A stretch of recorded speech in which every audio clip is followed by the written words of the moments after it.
everybody. Welcome back to Church History for Chumps, the only podcast where Calvin and cranberry sauce have equal theological weight. I'm John Simon, joined by my two deeply sanctified co-hosts, Taylor, calendar inviter Die Treadway, and Thomas, incense appreciator, Duhamel. What's up, y'all?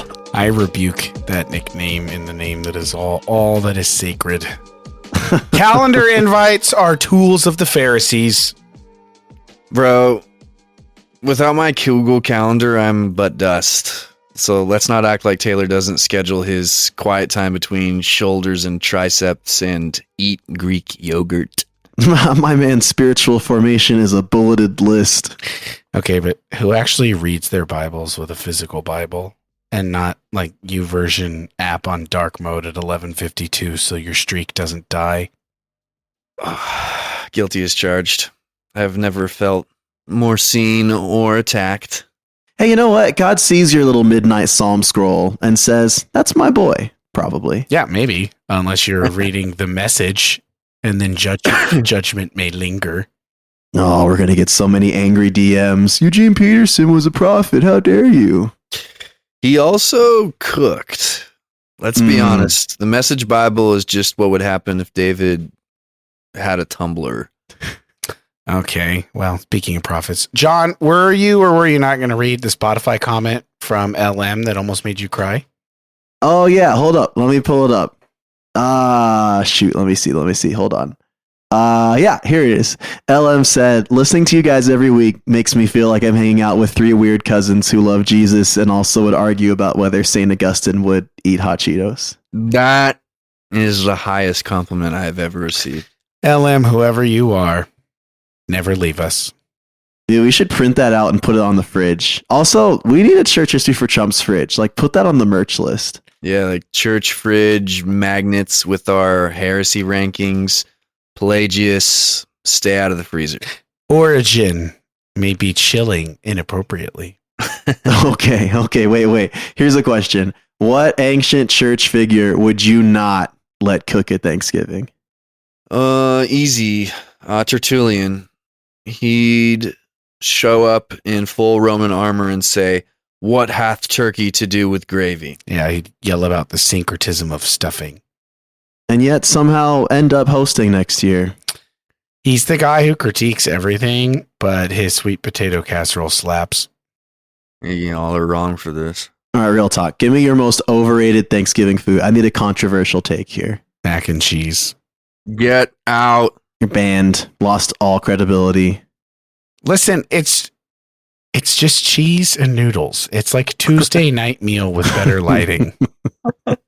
It's a covenantal dish. You don't disrespect it on sacred ground. My grandmother just rolled over in her grave, and she's not even dead yet. Okay, fine. Deviled eggs, that's my backup take. They feel like an unholy offering.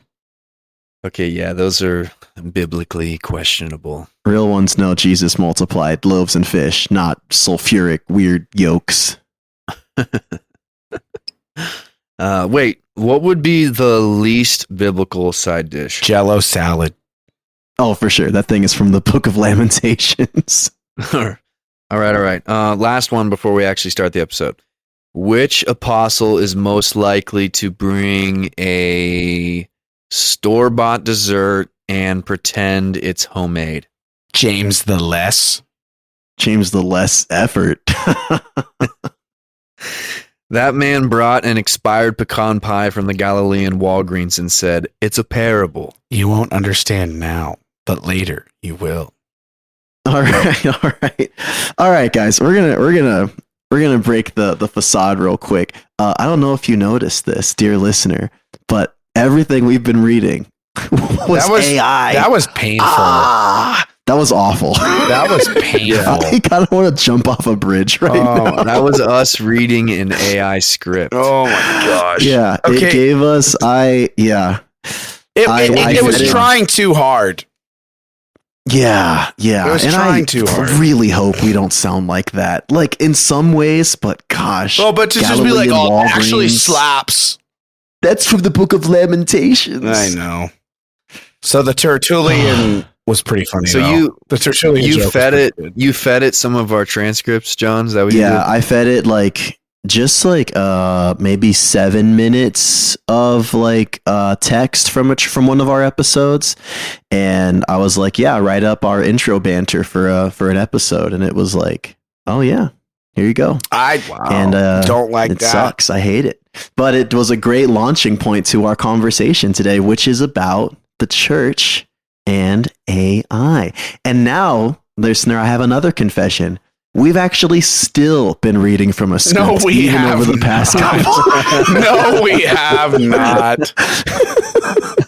That's so funny. No, this one's real. But yeah, I mean, it's funny because I remember when AI was first like becoming more mainstream, because it was the thing where it was like, oh, you can ask it to like rewrite your essay like Snoop Dogg, or it can write a sermon for you. It can write an essay for you. It can do all your assignments. But now, I mean, shoot, do you guys remember the Will Smith eating spaghetti? Oh yeah, yeah. That's like the benchmark.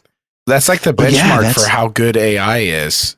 Oh yeah, because now they can create full freaking commercials. Like I think I just saw on the news that an AI artist making Christian pop music just hit like Billboard. Mm-hmm. Or no, they were number one. They were a number one song in the Christian Billboard. Yeah. So it's just happening more and more. That's just like, it's getting good at making stuff, but it's also making people ask about what it's supposed to do. As you guys know, I kind of follow like the Christian metal world.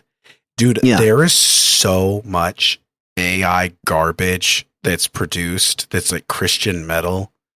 And I'm at the point now where a new band can come out, and unless I like see a recording of you guys playing, like I'm just assuming you're AI. Dang. Yeah. Is it really popped off that much? Yeah, it's really bad. There's AI music artists everywhere now. Yeah. Yeah. Some of them are getting pretty good too. Like it's hard to distinguish. Usually it's like the voice. You can tell there's a little tinge in the voice, because people have been using like AI instruments for decades, basically. Like, you'll have a pre-recorded sound that you can then port into, your track. I mean, that's basically how they record music anyway. But it's the voices that's kind of like the giveaway. But yeah, there's one. There was like a rock version of "Many Men" by 50 Cent that I heard, and I was like, "This is pretty good." Well, isn't there, like, Taylor, you probably know this term better than I do, but I remember during my very brief hip hop producing career, where you can essentially, like, if you create a sound, you can have the program make it perfectly on beat for you. Oh, there's tools for all of that. I mean, that kind of stuff has existed forever. Oh yeah, like strong auto tuning tools. Auto tuning, yeah, could be an example high of production stuff. Yeah, so I mean, there's full blown like AI is creating from scratch, and you are doing nothing except telling it what to do. And then there's AI that's assistive in its nature. Right. You guys know what song is not AI? And I need to know how many of our listeners. Friday by Rebecca Black. It's true. It sounds true. That was Very proto true. AI. So you guys know this song? It's like the lyrics are, "My collar's blue, but my neck is red. I've been working like a dog to keep my family fed." Yeah, I've heard that. Dude, okay. I am trying to figure out. I have heard this song many times, and everybody asks. Sounds like Jelly Roll. It's not, but it's sang by this guy that like he gets this real like. Here, I'll step away because I'll blow the mic. But he goes like, "Well, my collar's blue, but my neck is red." Like he does it like not bad. No, well, I don't know, but that wasn't great either. It's really over the top, and no one. Tommy's heard it, so that's good. What was your question? What's the connection? I just need to know if other people have heard the song. Dude, he's like, yeah, I know we're talking about AI, but can we do like a live version of Shazam right now? Yeah. Can you tell me what song this is real quick? Because I can't just type it into Google in 5 seconds. No, I know the song. I'm just saying I've heard it many times, and I'm You surprised. just need other people to tell you that they've heard it. Yeah. Yes. Oh my God. There's a line about like living off energy drinks and Marlboro Reds. Mm-hmm. I don't know, man. It just speaks to the white guy in me. To you. All right, let's get back on topic here, Taylor. This is chump talk, okay? Not whatever this is. This is chump talk, baby. Yeah, I realize that I think what bums me out is I'm realizing how little credit I gave to things like graphic design. Because I've gotten to the point to where if I'm driving around town and I see a van with a logo, I can tell that it was AI generated, and I'm just like, ugh. But then I think of like all the logos I've seen that like some dude was probably just sitting with like a big piece of parchment paper and like a freaking protractor and was just like, how am I going to make this for Larry's Plumbing Company? You know what and now it's like nothing. I've grown to appreciate the Larry's Plumbing Company. That like Deborah, Mrs. Larry, made this in a PowerPoint for some reason at like 10 o'clock at night one night. And she just like brewed this together and then they shipped it off to like a decal printer.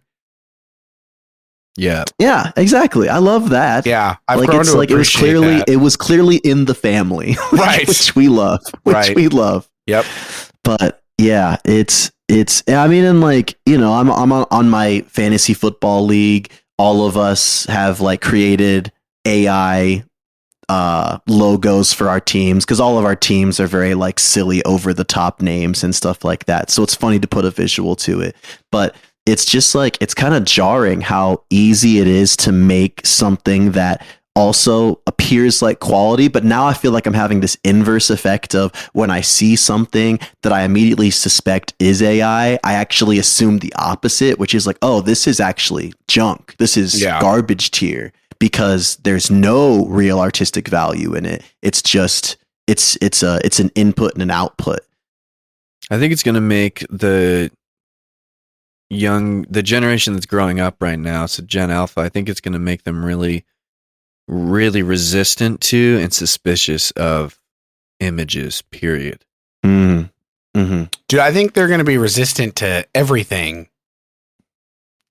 Dude, it makes me think if we're bringing analog back, like people are just gonna just get into like hand-drawn stuff. And I don't know, like I can see that though. I mean, like I've been in the phase of going through like Instagram reels and seeing something that I'm like, whoa, that's crazy. Like I saw one of like, I don't know, it was like a dude climbing into like a public restroom and then a tiger jumped in after him. And I was like, what a crazy found footage thing. And then I think for like 5 seconds and I'm like, this isn't real, John. Like this is freaking AI. So I have this like cynicism now whenever I watch stuff because I'm like, am I just being lied to more than I already am? My in favorite this world Sora. of liars. Ooh, got a little sneeze there. Bless you, bro. Thank you. Bless you, Taylor. My favorite Sora clips are the when the cats are outside, like on the doorbell cam at like, midnight for some reason playing an instrument, and the owner like opens the door and they're like, stop it, and they'll like take the saxophone from the cat. That's actually hysterical. Yeah. Bro's watching AI cat videos now. Oh, we've evolved. Yeah, it's interesting. I'd be curious, John, to hear what's something you're kind of like excited about with AI where you're like, I think this is actually helping us, but then what are some of your concerns? Yeah. So On the practical side, I see a ton of upside.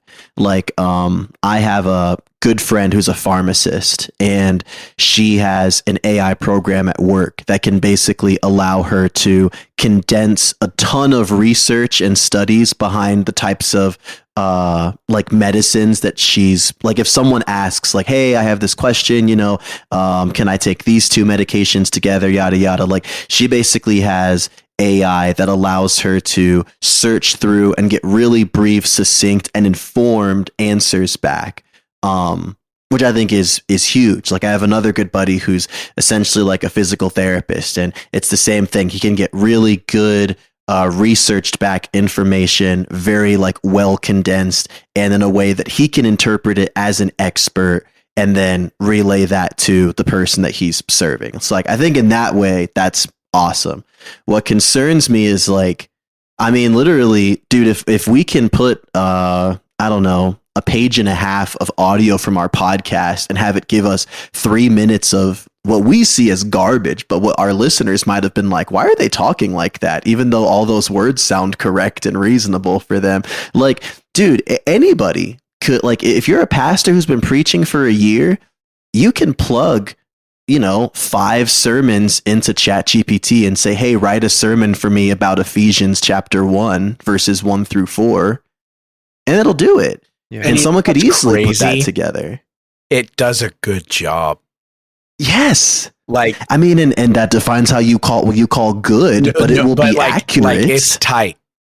Like, yes, it is tight. And it's part of, especially if you use, because, Grok, everything has a bias, and the AI engines have bias, but like Grok is the, quote unquote, more conservative one. Like, if you use Grok, dude, it'll hit you with, you could say, include historical illustrations, include some doctrine statements. I mean, dude, it'll do it, and it'll be like a tight sermon. And dude, like we talk about it like that, like that's probably unlikely to happen. But I don't remember what convinced me of this, but just realizing like how prevalent it was that pastors around the country just blatantly plagiarize. Like, they'll just find sermons and then basically tweak them a little bit and then put them out as if they were their own. So I have no doubt that there are people who are going to find this as like the best shortcut to just not having to spend 6 hours writing a sermon every week. So,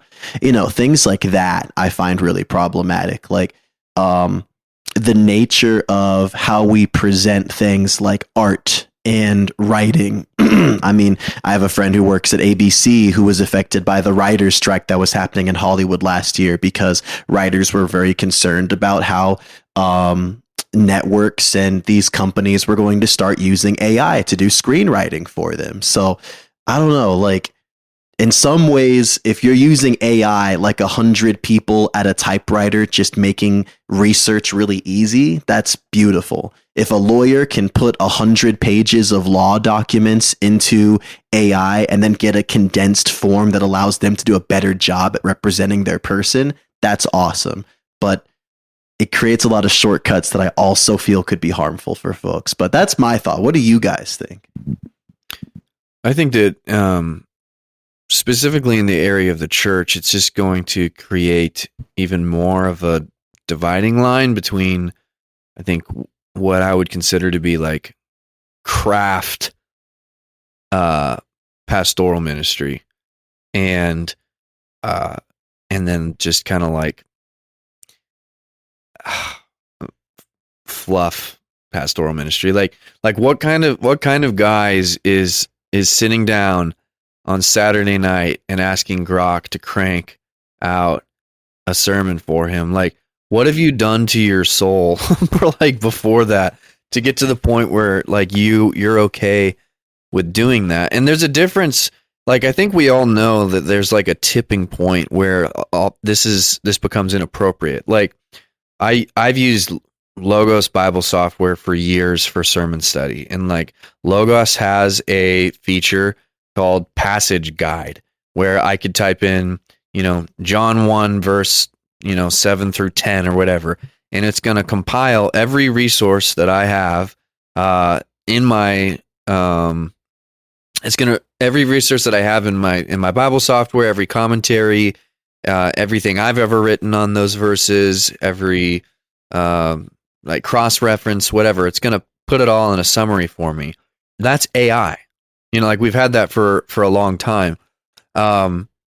It's using pattern matching. That's how AI works, is through pattern matching, which I don't, fully understand how that actually computes, but that's essentially what it's doing. The problem would be is if then I use that tool, and Logos doesn't do this, but like if I then said, okay, take the best of everything that's here and turn it into a sermon for me, like the actual work of working with the text. And that's just like in the pastoral vocation. Like in the pastoral vocation, good pastors know you shouldn't let a computer do the actual like wrestling with the word of God for you. Like you need to do that. And if you're letting a computer do that for you, then you aren't really giving your sheep, the people, you're not giving your sheep what they need. But I think every industry has that tipping point somewhere. Like I know guys who are in software right now who are using Grok tons. But the guys who are using it, who are like already veterans in the field, who know what they're doing, are actually able to use it to just make them like way more efficient and get way more done than they ever could have before. New coders coming into that career are using it, and I mean they call it like vibe coding, where like you don't really actually understand what's happening. You just know how to give Grok the prompts to kind of get what you want. And those people aren't nearly as valuable because all they really know how to do is use this one tool. They don't really understand the mechanics behind it. And so, yeah, I think each industry has to really wrestle with where's the ethical line. I know for me, I have a very unique relationship with AI because I'm like, I'm so involved in church. I'm very involved in school, and I also work like effectively in sales. And so I use AI in varying degrees and varying capacities. And I think that's kind of like the healthy way to look at it. It's a very powerful tool for certain things. So for example, in an hour, I took a list of every California Southern Baptist church, and it had their addresses and everything. And I put that spreadsheet into ChatGPT, and I told it, give me a list or put this all in a map and take every church that's within 25 miles of the seminary and then divide it up amongst our whole team. And so I was able to create a map. There were some other tweakings involved using tools. There was a map tool that Google has that I had no idea existed. But essentially in an hour, I produced a color-coded map segmented off for every person on our team of churches that they needed to contact. And that would have taken forever. Yeah, that's cool to do that. Yeah, for sure. Yeah. For sure. And then you, so like professionally, it's a very powerful tool. I use it all the time. But in the academic world, you have to be really careful. If you don't know what you're doing, it just hallucinates things. So even if you're just using it as a research assistant, it'll just hallucinate like a quote from one of the church fathers.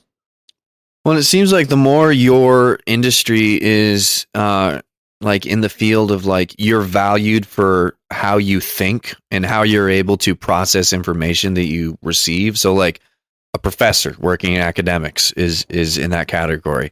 A lawyer, is in that category. A judge, a pastor, even a politician. Like these are all fields where it's like we vote for and pay people who are good at thinking, in these specific categories. And one of the common misconceptions with AI is AI isn't actually really thinking about things in the same way we think about things. Mm-hmm. But also a lot of the way that we think about things is actually basically just categorizing information that we've received. And so when you use tools like this, I think they've done some research where it's actually like atrophying like parts of people's brains. Like people's brains are shrinking in a certain area when they use tons of AI. This has been going on for a long time, verifiably, with like maps, like on your phone. Like a lot of people have basically stopped using whatever parts of your brain are required for like navigation because you just use maps all the time, and it's actually like shrunk a part of people's brains. And so there is some concern on a brain science side of things that that the more we use stuff like this, the more we will, like, at a civilization level, lose the capacity to do certain types of critical thinking. I mean, yeah, there's doomers in every change, though. I mean, think about like when the automobile came out, horses effectively disappeared overnight. I mean, there's just an entire industry just wiped out.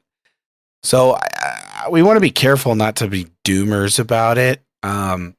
I definitely think, though, there is a big problem in schools right now because kids just tell ChatGPT to write everything, and then they try to claim, like, well, I didn't, when AI catches it as AI, they're like, I didn't use it. It's like, well, explain why so-and-so who I know didn't use it didn't get flagged for AI, right? Mm-hmm. Like, I don't get flagged. And I've heard that flagging software is so inaccurate too. I don't know if it is. So hard to tell. That Annie's been having to deal with at all, John? Not a ton, just because with her subject, she doesn't get a lot of like written material. And I think one of the workarounds is they're making them do stuff in class. Like they're having them do written stuff, like handwritten. Because if you're like, yeah, go home and write a paper on Hamlet, then dude, yeah, sure. I'll say this. I don't know if I believe that the flagging software is inaccurate, because anecdotally, I have never had anything get flagged for AI, and I've written hundreds of pages at this point for seminary. Right. So that would mean that it is inaccurate, right? No, I'm saying I've never been flagged for AI. Right, and you haven't used it. Exactly. So that means you're talking about two different types of inaccuracy, I think. Oh, I see. Yeah, I see. Like the people that claim false flags, I don't believe them, truthfully. No, I'm saying I think that teachers are having a hard time because they're trying to screen stuff that is clearly AI, and the software is not giving them a good read on I it. see what you're saying. Okay, yeah. Okay, we're on the same page then. Yeah, so either the software is not picking it up, or the kids are getting caught and then claiming. Yeah, it's not good. I mean, the whole point of like education is learning how to like form an argument and a coherent thought, right? Critical thinking. Yeah. And honestly, like if you look, and this is the bummer, is like I enjoy using AI because it's able to, like, if you care about following the train of thought that it offers, you can learn a lot from AI. Like I've had conversations where I'd be like, could you explain to me why this viewpoint is like heretical? Or could you explain, like, I'll take a historical view of scripture and I'll be like, could you explain why this was a popular view at this time? And it does a good job of expanding on these ideas, but yeah, I could also copy and paste that into an essay and just press send, and now it did thinking for me. The cool stuff that AI can enable for research, Logos has started this. It's they don't advertise it exactly because I don't think people would understand. But if you buy something within their library, their books have been scanned and cataloged in a way that it's ideas and the words that make up sentences. It will track that. Imagine, dear listener and beloved co-hosts, imagine there's a sentence that says, Farmer Bob has a ranch and he has cattle and other animals. So that sentence is only communicating by itself, like specific pieces of information. But if you Control F, if you search through that sentence, you will not find the word cow. Right? You will not find the word homestead. So what this software is doing is now it'll take this word cow, and it will then put, cattle, and you could even do like other languages, all different, bovine, boom, boom, boom, boom, boom. It'll take ranch, every adjective or every synonym for ranch. And then what it should be doing is it'll take the idea of Farmer Bob has this, and then it'll take that and it'll go boom, boom, boom, boom. And it basically takes this one sentence and turns into this like block of kind of like livable 3D text. That now imagine doing that with an entire theological or historical piece of work. And now you can say, and if you've trained it right, you can say, what does Calvin have to say about penal substitutionary atonement? And ideally, it should rip through everything that Calvin's ever written if it's been processed correctly, and it'll pull up everything he's written on the topic. So during research, if you're writing a paper on penal substitutionary atonement, specifically Calvin's view on it, like that just saved you a ton of time. And ideally it should be thorough.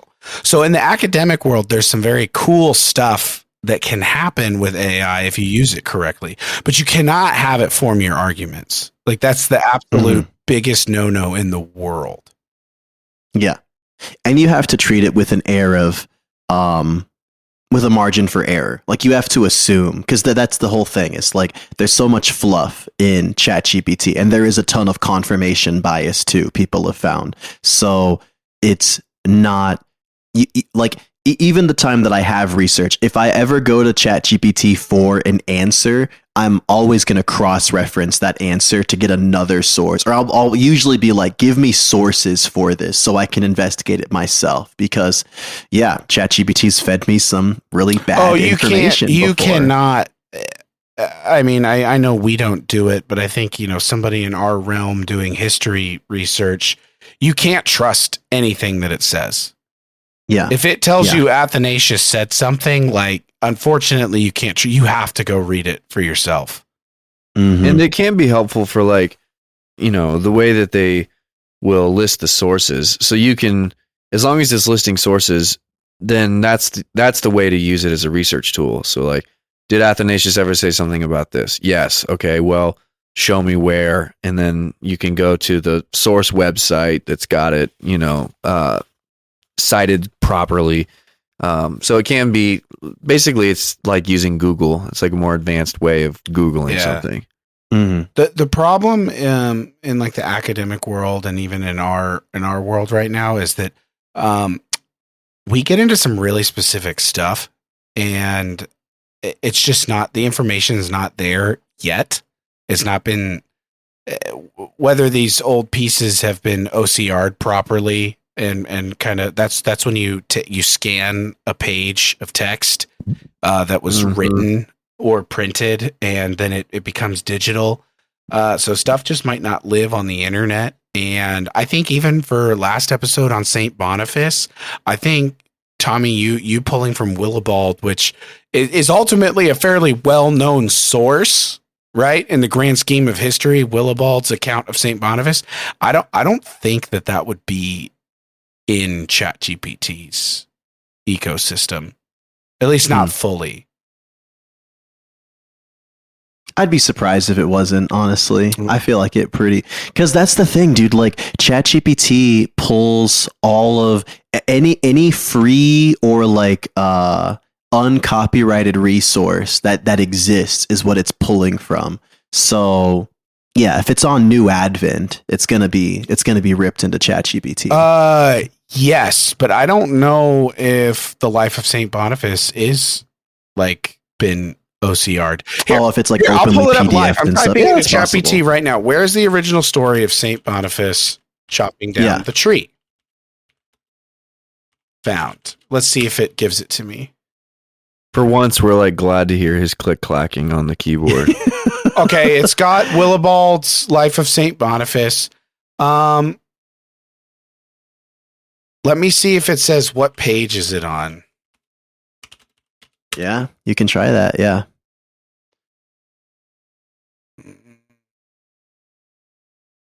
Oh, holy crap. I think it's here. It got it, didn't it? I think it got it. Dude, here's the thing. It's only going to get better at this stuff. Like what we're seeing now is still the early stages, and it's only going to get better. It is interesting. They can't scale it as fast as they want to because they're running into power issues. Like there's not enough electricity to run all of the AI demand that there currently is or will be, especially for like supercomputing. So like the whole thing that we just had in Tucson with like this data center that they wanted to build. Yeah. I mean, basically what those are, data centers, is that's solar panels. Like that's really what we're talking about, is like we're talking about like tons and tons and tons of harnessing solar power that you basically will use to directly run these computers that are going to have crazy cooling systems attached to them that will run this AI demand. And I think I've heard China has got just like, hills of like solar farms, so that they can run their stuff. The hills are alive with the sound of data farms. AI. Yeah. And correct me if I'm wrong too, but these data sites are also pretty cancerous for the environment, aren't they? Here we I don't go, know. Tommy. I don't know a lot about that. Someone had to say it, okay? Someone had to say it. Yeah, I don't like the idea of them. Partially because of like who's running them. I mean, like it just feels like the Amazon empire, it's just like growing, and I don't know. I've got concerns for sure. One of my talking points lately, my lunchtime conversations have been, I think we when you and the boys are just wrecking some rotisserie that's right. Dude, just when we chilling in a parking lot, we are effectively living in the like day after the printing press was made. So we have and I think we will be dead before the full ramifications of all this technological change is really felt. But you got to think, like, in education, pedagogically, everything is changing. Nobody knows how to respond. So you have the internet, and then now you have AI, and AI is like brand new onto the scene. And we're like, what? Internet went mainstream like 20 years ago. Like YouTube launched like 20 years ago. See, dude, here's why, like, my doomer mentality. I don't think we're gonna die before we see the full ramifications for it. I think it's gonna hit critical mass in our lifetimes. I think it's gonna be bad. I mean, the printing press led to the Reformation, which was the printing press pretty bad. Didn't have the same type of global impact that what we're doing now does. Sure, like, you gotta think we're amplifying it with everything else that already exists. I mean, yeah, we're more global. I'm less of a doomer, obviously. Tommy's like ready to go shoot the clankers and go like build his. John seems in the middle. Why am I the liberal one here? I don't like this. I don't know. We all gotta take turns. I frequently encourage people to read That Hideous Strength, like now. Like if you haven't read it, go read it. Because in some ways what we're seeing with AI is it's a powerful tool for like humanism. Where kind of parroting the Tower of Babel story, God says at the Tower of Babel, like, basically, if they're not stopped, they'll be able to do whatever they want. And I think that part of what was going on there in Babel is a combination of they had some pretty insane knowledge of some stuff. They were building something pretty impressive. And I think that they also may have been teaming up with demonic powers. So when God says they can do whatever they want, I mean, I think that they were accessing power that they weren't supposed to have, which brings up an interesting point with AI is like, what's the overlap with like the demonic? And I'll give credit to one of the elders at our church. His name is Vince.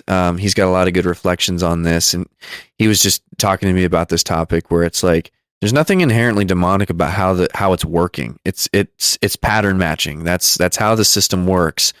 I've seen somebody else reflect that it's just like anything else, though. Like There's nothing demonic about candles or triangles, sex, black cats, like pick whatever kind of like witchy thing you can think of. There's nothing demonic about those things, but they are tools that could be used for demonic, occult practices, if you choose to use it that way. And so I think that you're right, John, that I think that things are going to get really bad, like with these tools. You guys sound like you could take the same exact argument and be like, this is why the proletariat's not allowed to read. No, but think about how, do you feel like the net effect of the internet has been positive? That's a really, as an historian, that's a really impossible question to answer. I think you could say the net effect of, I'm going to keep going back to the printing press, because newspapers have propagandized people for hundreds and hundreds of years now. And so I think, I don't know, man, I think that, like you could look at the net effect on that. Why can't we just go back to when Farmer Bob paid his taxes and ran his little ranch and had no idea what anything said or what was going on? He didn't have to do e-commerce. He was just selling jars of milk down the street. Yeah. I mean, it's both. Like, that's the thing. The internet, like the internet has revolutionized so many industries in so many positive ways that I'm sure certain industries that benefit people in tremendous ways could not exist without the internet. However, do you think I kind of wish there were days when the only way for me to access pornography was to go to a freaking corner store and buy it with my tail between my legs. Like, right. I certainly think that there's been a lot of evil that's come along with it too. I mean, the thing that I'm saying to Taylor's comment from earlier is like, we've had like 5 printing presses in our lifetime, and the oldest person here is what? You're 34, 33, Tay? I'm 33. Yeah. Like we've had the mainstreamization of home computers and internet.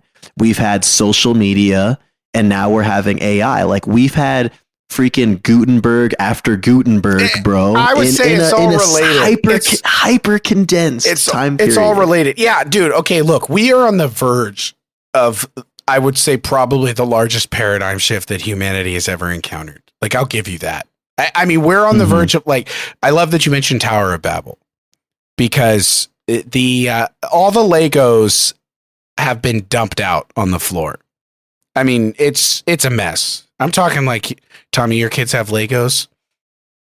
Yeah. Yeah, they just dumped like every piece everywhere, all over, and nothing's built. So we don't know what's coming, and there's no way for us to know fully what's coming. But I do see the benefits of the tool, and I mean, obviously, never ever use it to like craft a sermon. I think doing anything with art is like so tasteless and bad to like create art. Like you're kind of, but I think this is going to make people wrestle with these things. People are going to think theologically. I think people can start kind of thinking through, like, what does it mean to be human? I think we can like really start having those conversations, pointing to the Imago Dei for people. We have, because we have the Imago Dei, we're able to create. Why do you value that? Where does that come from? But the problem is those conversations become born out of necessity. Like, it's like, we made rocket launchers free, and now we have to ask ourselves, should we use rocket launchers on people when they cut us off in traffic? What's the line from Jurassic Park? It's like, it's literally that. Yeah. It's literally you didn't that. Stop to ask if you should. Yes, and that is like the line for the entire last like 100 years. We've just been developing and progressing and building all this crap to it's completely Tower of Babel. I agree with both of you guys, but we're building ourselves so high, and again, like this is not a victimless thing.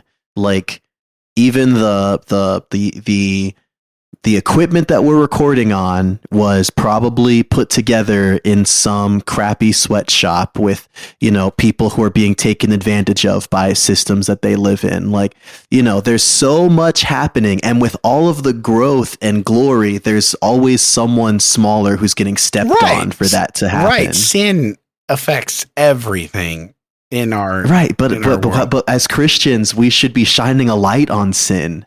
Whereas as globalists, we just say, "Oh, but look at all this progress!" Well, right? I know. Well, we could go form a monastery. I think I would be willing to explore that with you guys. And we it's both. We have a giant sign hanging that says "No clankers."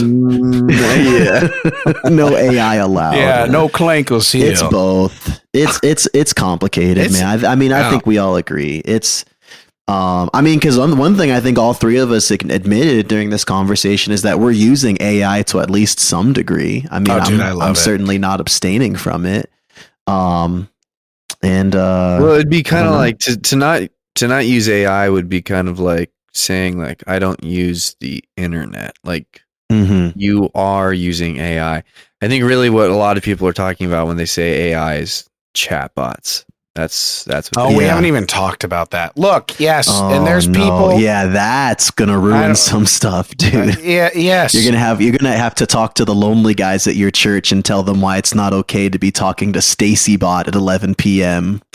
Yeah, but dude, I think 9 a.m. or 9 a.m. We just talked about Saint Boniface, right? We just did our episode on Saint Boniface, and we talked about how like the pagans were like poised for something good. We're gonna go chop down some data centers. No, we're not chopping. We're on the same page. Damon Thomas, dude, take that. Taylor. People know. Like this is empty and devoid of meaning. I think you're gonna find a lot more conversations for the gospel easily happening because of all of this. Because it's forcing us to have these deep kind of like core ontological questions wrestled with, right? But you got to remember, dude, people are really good at levels of cognitive dissonance. They're really good at not asking questions that force them to have that Damascus Road realization. They'll be much happier just riding that donkey around, like not thinking twice. I agree. Their life's changed. There's been a ton of people for all of eternity that have just always made bad decisions. But like, I don't know, we have to navigate that. We can't look at like the current mode of them making bad decisions and be like, well, can't use that because people. I'm definitely not advocate. I hope nobody heard me saying like you shouldn't use AI. I definitely like don't think that. I think that if you're a Christian, you use discernment and you can take something that's a tool and figure out how to use it. I just think that there's going to be some pretty serious societal consequences, but God also might just break it before there's massive consequences, which is basically what happens with Babel.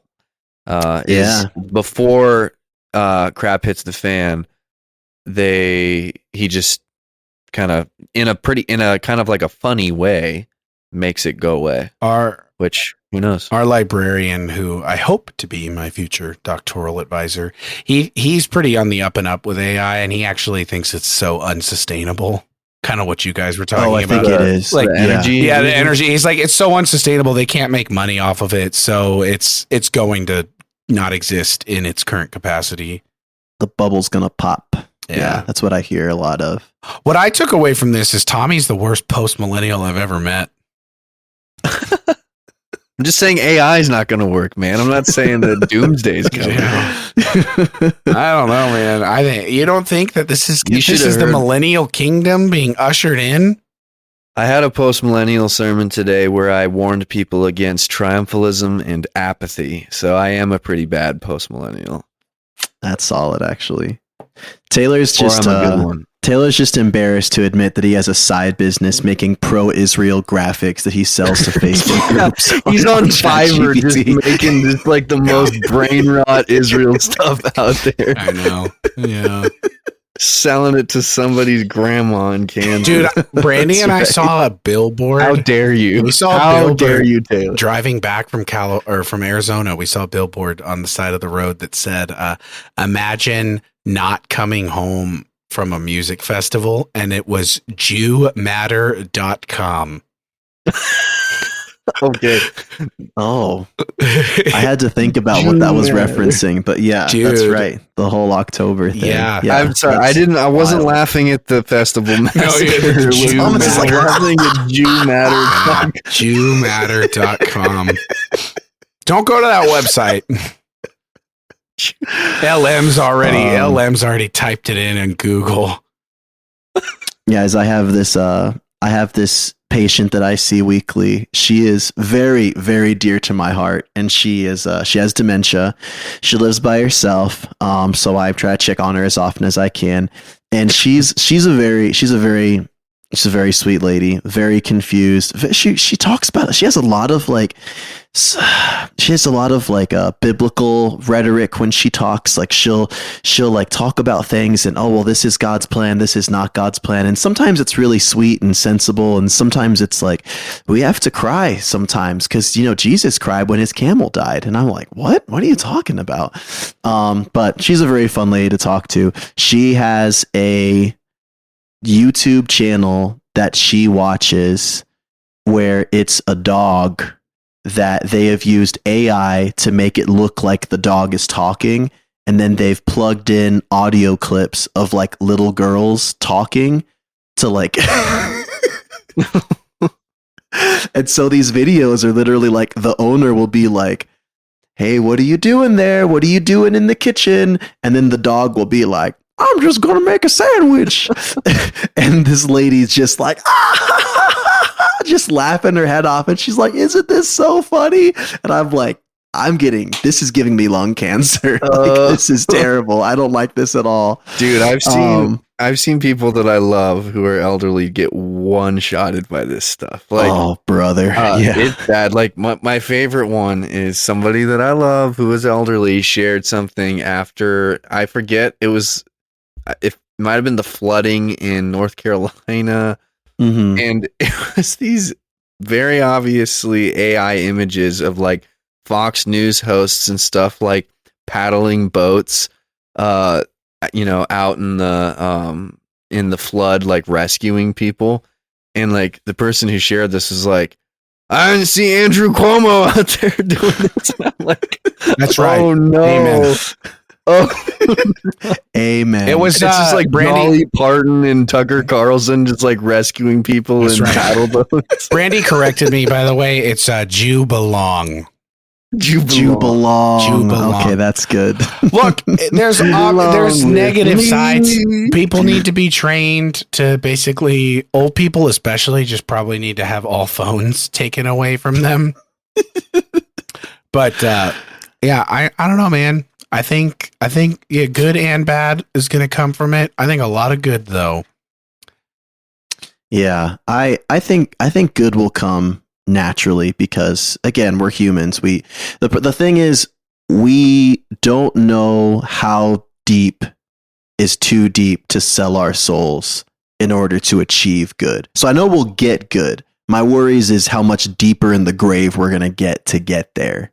And I think the church having like a prophetic voice over this will be good. I also think that voice needs to be nuanced because if it's just burned down data centers, then yeah, there's a PCA pastor who's doing a lot of really good reflecting on this. His name is C.R. Wiley, and I'd recommend people check out his work. He's doing some good stuff on tech and AI right now. Yeah, I will say this as we land the plane: do not allow anybody you guys know, any pastor that uses AI for their sermons, like just run from them. That is so egregious. Like how else are you gonna make tea time, brother? Oh, you don't use AI to put together the schedule for the children's ministry, right? Use AI for all that. I don't even make your potluck graphic from AI. I don't care, but I'll say like this is okay, and I'll say this as we land the plane once again. Like I've known of pastors who have had like the character scandals and the cheating on their wives scandals. They're all awful. But I'll say like one of the weirdest scandals to have happen is when a pastor gets outed for plagiarizing their sermons. That is such a strange, like okay, you're not like your character's shadier than I thought. You're not cheating on your wife, but also like, what are you doing? Yeah. It's just, I just don't do it, man. Dude, stay up all night and trust that the Lord will give you energy to get through. Bro, grab that Monster Zero, get that Celsius from the corner store, and just bang it out, bro. Get some Zyn. I tried a Zyn a couple days ago, didn't hate it. The energy Don't drinks. tell my wife. The energy drinks and Marlboro Reds. Yeah, that's right. Full circle. Full circle. All right. That's good. That's good little chat, boys. I know. That was good. We barely. Maybe we should start a second podcast. Just about AI. Just about AI. Yeah, we'll see. Leave a note in the chat. Tell us what you think about AI. What's the good? What's the bad? What's the ugly? We'd love to hear from you guys. Follow us on our socials. Give us money if the Lord leads you to do so, but don't forget to tithe to your church first. We love you. We appreciate you. We'll talk to you next time. Bye.